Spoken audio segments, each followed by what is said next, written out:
आणि आता शहर म्हणजे कुठून बी कशा बी गाड्या येतात नुसत्या सापसूप, आणि त्यात हे आमचा ड्रायव्हर, त्यामुळे जीव मुठीत धरूनच बसावं लागतं. तर आता आपला आवाज आणि आपण स्वतः माणूस आधीच गेला माणूस आहे. हा मग आपला डायलॉग काय, तर नमस्कार पोरांनो, जे आहे ते बरं आहे म्हणूनच मी म्हणतो माझंच लय खरं. आता कुठं जर बाहेर जायचं म्हणलं तर ही चडी घालून जायची लय घाण सवय लागली. आता मी तर आपल्या ब्लॅक अँड व्हाईट महिन्याची चावी आणलेली, पण आबाई म्हणला माझं पण काम आहे, चल मीच येतो. त्यातनं ह्या गाड्या रस्ता क्रॉस चान्सच नाही. मस्तपैकी दुकानात आलो, मस्तपैकी 2 दूध पिशव्या उचलल्या आणि आपल्या आबाईला म्हणलं चला आता घरी, पण आबाई म्हणला माझं पण थोडं काम आहे, त्याचा उद्या पेपर होता, मग त्यासाठी त्याला हॉल तिकीट काढायचं होतं. मस्तपैकी हॉल तिकीटची झेरॉक्स काढली आणि मग आता घरी आलो. पावसाचं वातावरण झालं, 4 दिवस झालं मरणाचा पाऊस पडत होता. घरी येऊन बसतो नाही तर हायकोर्टाचा आदेश आला, आपल्याला गाडी धुवावं लागते म्हणलं. मस्तपैकी गाडीची चावी आणली, गाडी फिडी काढली, लय खराब झाली ती, उभं मळलेलं. मस्तपैकी पाणी फिरणे चालू केलं, काय मग कचा कचा पाणी मारलं.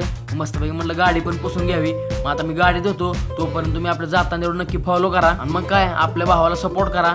सगळी गाडी चकाचक केली, आपली ब्लॅक अँड व्हाईट महिना नुसती व्हाईटच चमकत होती. मग काय म्हणलं आता सगळी काम आवरली ती, मस्तपैकी जाऊन म्हणलं क्रिकेट खेळावा, पण तोवर आपल्या शरीराचा आदेश आला, आपल्याला जरा म्हणलं मेडिकलमध्ये जावं लागेल, कारण घसा लयच दुखत होता. नंतर म्हणलं घसा जर बसला र आपल्याला पण ब्लॉक काढायचा अवघडच आहे. नंतर गोळ्या फिळ्या घेतल्या, मग घरी आलो. जाताना एवढं नक्की फॉलो करून घ्या. धन्यवाद.